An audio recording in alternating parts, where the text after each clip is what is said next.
අද මේ පොය දවසේ අපි යන්නේ පානදුර බීච් එකට. මේ ඉස්සරහින් පේන්නේ බොල්ගොඩ වැව ගාව තියෙන තුම්බෝදියයි. අපි බීච් එකට ගිහින් එන ගමන් එන්න හිතාගෙනයි ඉන්නේ.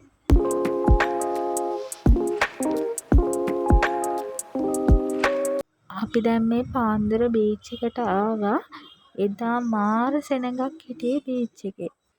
එදා බීච් එක දැක්කහම මට නම් හිතුනේ පන්සලට වඩා ගොඩක් අය ඉන්නේ බීච් එකේ දෝ කියලා.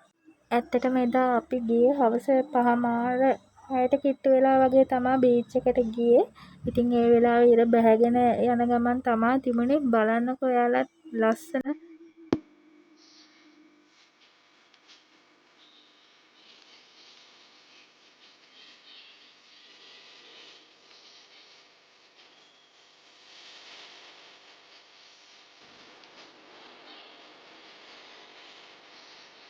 හවසට මේ බීච් එකේ කොච්චර ලස්සනක්ද තියෙන්නේ කියලා කියන්න වචන නැති තරම්. ඒ තරම් ලස්සනයි.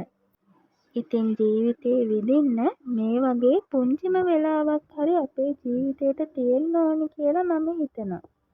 බලන්නකෝ ඉර බහිද්දි අහසේ තියෙන ලස්සන වගේම ඉර බැහැලා ගියාමත් අහසේ තියෙන ලස්සන.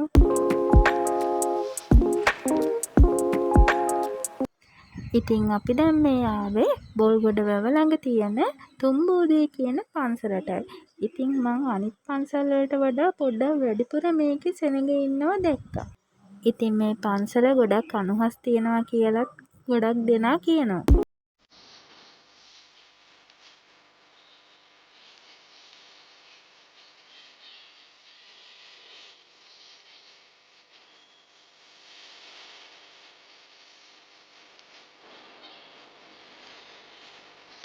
ඉතින් අපි දැන් මල් පහන් පූජා කරලා බුදුන් වඳින්නයි හදන්නේ.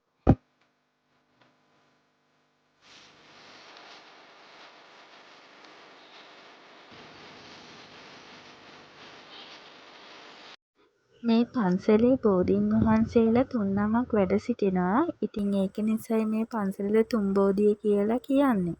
මේ පන්සලේ භික්ෂුන් වහන්සේලා වැඩ සිටින්නේ නැහැ.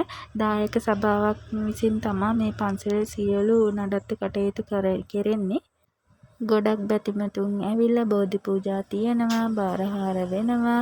ඉතින් ඇත්තටම ලස්සන පන්සලක්. ඉතින් බුදුන් වදලා ඉවර වෙලා අපි ගෙදර යන්න හදනකොට එතන කඩල කරත්තයක් තිබ්බා. ඉතින් අපි කඩල ගන්නත් අමතක කරේ නෑ. ඇත්තම කියන්න ඕනේ ඒ කඩල හරිම රසයි. ඉතින් ආයෙ දවසක ආයෙ අලුත් වීඩියෝ එකකින් ඔයාලව හම්බෙන්නම්.